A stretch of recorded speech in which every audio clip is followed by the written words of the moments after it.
Hello everyone, गेजल success point में आपका स्वागत है। आज हम स्टडी करेंगे 12th अकाउंटेंसी का chapter first B part book का है। ये फर्स्ट चैप्टर चैप्टर का नाम है company accounts issue of share. इस चैप्टर का आज हमारा 10th लेक्चर है, 10वां लेक्चर है। और आज के लेक्चर में हम करेंगे या आज का हमारा टॉपिक रहेगा use of cash book with illustration. यानी कि जब हम एंट्री करते हैं तो देखो, एंट्री करते हैं तो उसमें बैंक से कैसे रिलेटेड बहुत सारी एंट्री होती है। तो क्यों ना हम बैंक की एंट्री करने के बजाय साथ के साथ एक कैश बुक या एक बैंक बुक बना ले, जिससे आपको जो करंट एसेट्स है या कैश एंड कैश इक्विवेलेंट है वो निकालने में आसानी होगी। तो अगर इस तरह से क्वेश्चन हो जिसमें कैश बुक का यूज करना है या कैश बुक बनानी है साथ के साथ, तो हम क्या करेंगे। तो यूज ऑफ कैश बुक, यदि प्रश्न में कैश बुक तथा जर्नल एंट्री दोनों के बारे में कहा गया है तो ऐसी दशा में लेन देनों में लेके जर्नल और कैश बुक दोनों में साथ साथ ही कर देंगे हम। यानी कि जो बैंक से रिलेटेड एंट्री होगी उसकी एंट्री करने के बजाय उसको कैश बुक में पोस्टिंग कर देंगे, और जो सिंपल एंट्री होगी यानी कि कैश या बैंक से रिलेटेड नहीं होगी उसकी जर्नल में एंट्री कर देगी। तो कैश से संबंधी नगद लेन देनों का लेखा कैश बुक में किया जाएगा, जिन लेन देनों का संबंध कैश से नहीं है उनका लेखा जर्नल में किया जाएगा। तो इसकी थ्योरी कोई बहुत ज्यादा इंपॉर्टेंट नहीं है, ये सिर्फ मैंने आपको थोड़ा बताने के लिए लिखी है। अब हम करते हैं इसका सम, यानी कि सम इसका किस तरह से किया जाएगा। तो हम एक इलिस्ट्रेशन देखते हैं। तो आज हमारा ये इलिस्ट्रेशन नंबर 7 है। बुक हमारी है डीके गोयल की बुक और नया वर्जन है ये, पेज नंबर 1.25 पे। तो देखो इसमें दे रखा है illustration number 7, A limited company offer for subscription 10,000 equity share of ₹10 each. Number of share subscription के लिए कितने ऑफर किए कंपनी ने? 10,000। तो देखो इसमें जो है ऑथराइज कैपिटल नहीं दे रखी है, ये ध्यान रखना। इसमें केवल सब्सक्रिप्शन के लिए ऑफर दिया हुआ है, यानी कि कंपनी 10,000 जो शेयर है वही ऑफर कर रही है पब्लिक को खरीदने के लिए, और 10 रुपए का एक शेयर है एट ए प्रीमियम ऑफ 2 पर शेयर। और साथ के साथ ये 10 रुपए का शेयर है ये 2 पर प्रीमियम पे है, 2 पर शेयर प्रीमियम पे है। यानी कि तो 10 का शेयर कितने में बिका आपका? 12 रुपए में। And 5,000 10% preference share of 10 each eight पर। और देखो 10,000 थे वो कौन से थे? इक्विटी शेयर है, ये ध्यान रखना कौन से हैं? Equity share. और 5,000 है 10% प्रेफरेंस शेयर। ये जो 10% होती है ये प्रेफरेंस शेयर के साथ अगर इस तरह से आगे परसेंट लगी हुई है तो वो इसकी डिविडेंड की रेट है। डिवेंचर के आगे लगी होती है तो इसका मतलब होता है वो इसके इंटरेस्ट की रेट है। तो ये 10% का फिलहाल आपको कुछ नहीं करना। नंबर ऑफ शेयर 5,000 है और रेट कितना है इसका? 10 each. The amount on equity share was payable as 10। जो इक्विटी शेयर है 10,000 वो किस किस तरीके से आपको मिलेंगे? देखो सबसे पहले ऑन एप्लीकेशन, इक्विटी शेयर की बात कर रहे हैं, ये ध्यान रखना, ठीक है। On application 3 rupees per share. Allotment 5, allotment 5 है पर 2 रुपए तो इसने दे रखा with in premium, including premium. तो 2 रुपीज प्रीमियम है और टोटल 5 है, तो कितना हुआ? 3 अलॉटमेंट के हो गए और 2 प्रीमियम के हो गए, ठीक है। ऑन फर्स्ट कॉल 4 पर शेयर, तो 10 रुपीज देखो कंप्लीट हो गए क्या? 3 एप्लीकेशन पे मंगा लिए, 3 अलॉटमेंट पे और 4 हो गए हमारे फर्स्ट कॉल पे। तो ये हो गए हमारे इक्विटी शेयर के। अब आता है सेकंड हमारे है preference share 5,000। The amount of preference share was payable as follows. जो प्रेफरेंस शेयर है वो इस तरह से इशू किए जाएंगे। ऑन एप्लीकेशन 3 पर, ऑन अलॉटमेंट 4 पर और फर्स्ट कॉल 3 पर शेयर। यानी कि 3, 4, 7 और 3, 10, यानी कि 10 रुपीज इस पे भी कॉल्ड अप कर लिए गए हैं। All the share were fully subscribe. Fully subscribed का मतलब है आपने 10 इशू करना चाहे या 5 इशू करना चाहे, उन सब के लिए एप्लीकेशन आ गई और उनका सबका कॉल्ड अप मांग लिए और पेड अप, मतलब इन्हीं 15,000 पे कंप्लीट अमाउंट कंपनी के पास आ भी गई। Record this transaction in journal and cash book. Journal यानी कि इसमें हम दोनों साथ साथ करेंगे। जो एंट्री बैंक से रिलेटेड होगी या कैश से रिलेटेड होगी उसको कैश बुक या बैंक बुक में पोस्टिंग कर देंगे, और जो कैश से रिलेटेड नहीं है ट्रांजेक्शन उसको हम जर्नल में एंट्री कर देंगे।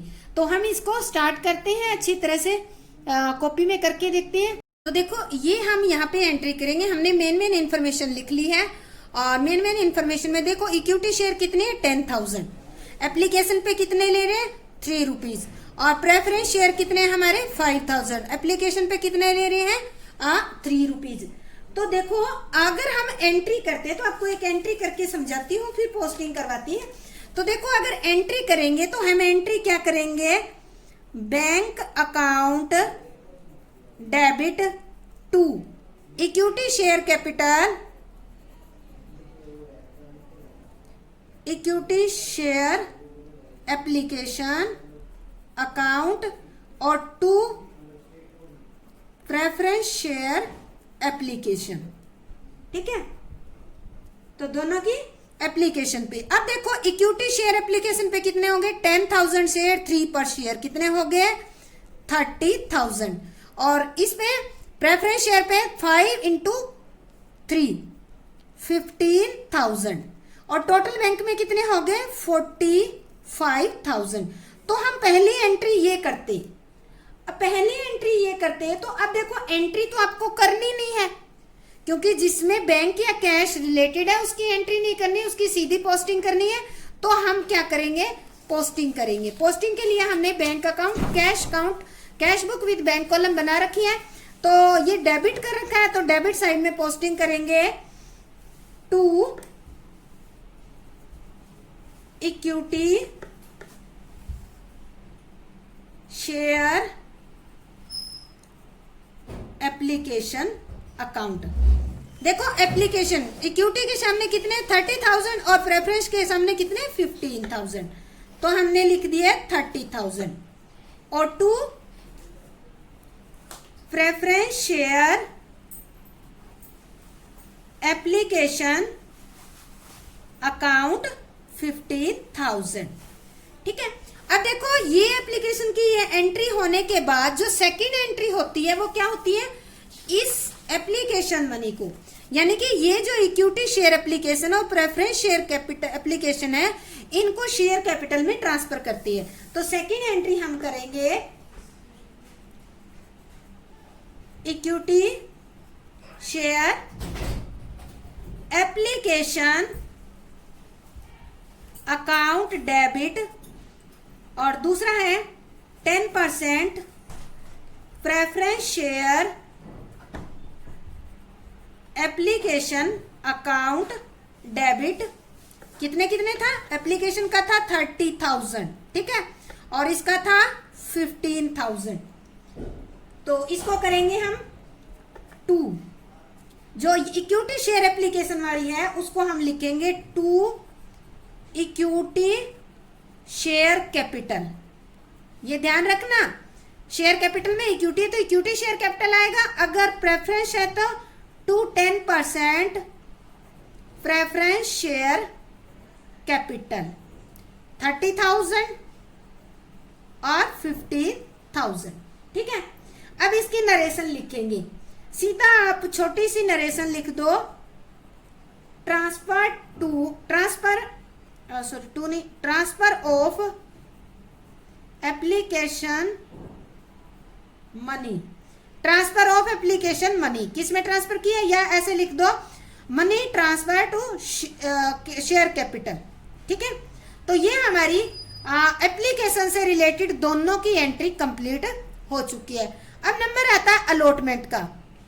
यहाँ देखो इक्विटी शेयर अलॉटमेंट है, इसमें 3 पर तो उसके हैं, और 2 रुपीज क्या है प्रीमियम है। ठीक है, ये प्रीमियम भी साथ में रखना आपको, और जो प्रेफरेंस शेयर है इस पे केवल अलॉटमेंट के हैं, प्रीमियम नहीं है। तो हम इसकी एंट्री क्या करेंगे, एंट्री इसकी करनी नहीं है, क्योंकि पहले ड्यू करोगे, आप ड्यू करोगे तो क्या एंट्री करोगे, इसकी एंट्री हम करेंगे equity share allotment account, allotment में शॉर्ट में लिख रही हूं debit.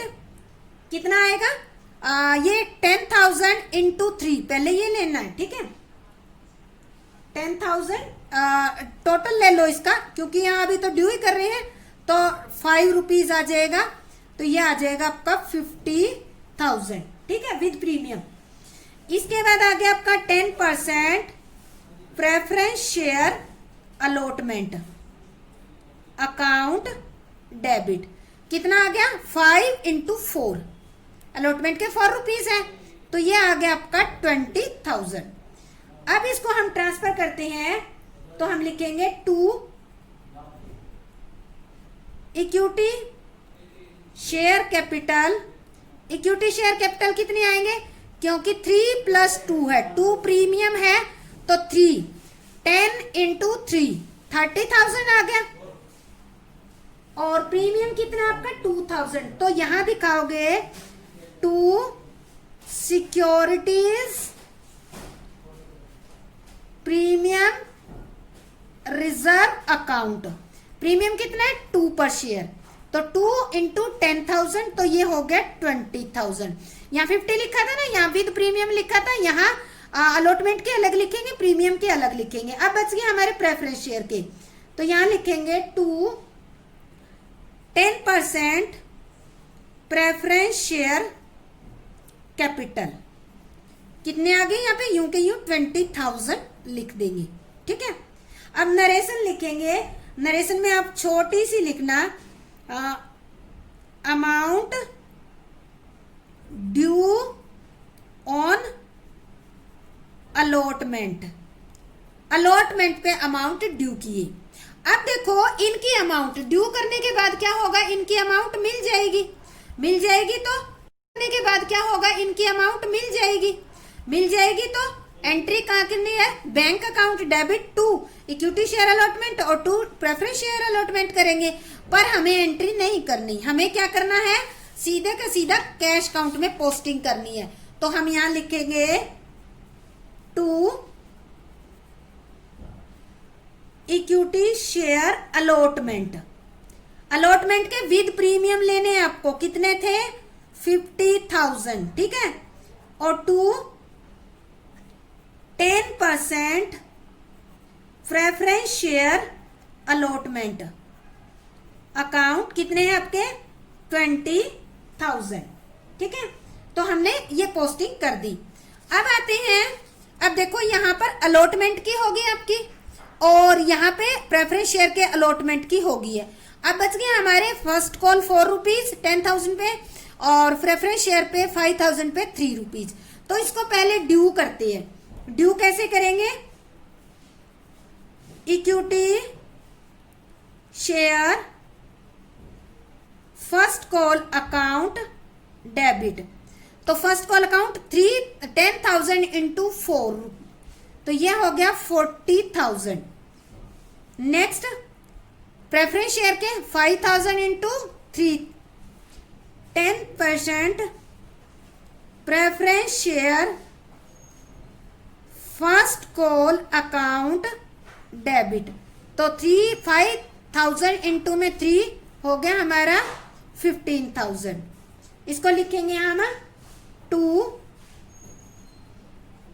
Equity share capital as it is 40,000 और 10% प्रेफरेंस शेयर कैपिटल, ये भी आपका 15,000 एज इट इज आ जाएगा। अब इसके आप नरेशन लिखोगे, आपको सिंपल नरेशन लिखनी है, amount due on first call, बस सिंपल इतना लिखना है। तो ये अमाउंट क्या कर दी हमने? ड्यू। कितनी ड्यू की है? इक्विटी शेयर फर्स्ट कॉल पे 40,000 और प्रेफरेंस शेयर फर्स्ट कॉल पे 15,000। जब मिलेगी तो एंट्री क्या होती है? Bank account debit to equity share first call to 10% preference share.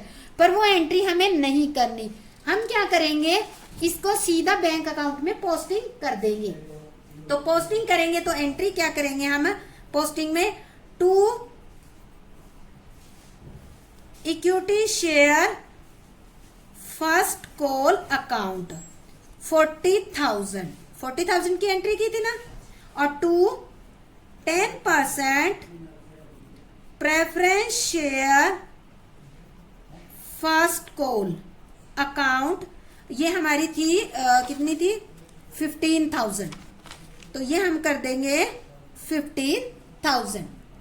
अब देखो हमारी एंट्री सारी हो चुकी है। यहाँ देखो हमने क्या लिया था, इक्विटी शेयर 10,000, एप्लीकेशन, अलॉटमेंट और फर्स्ट कॉल, तीनों पे एंट्री होगी और हमने बैंक अकाउंट में जो भी अमाउंट रिसीव हुई है उसकी पोस्टिंग कर दी।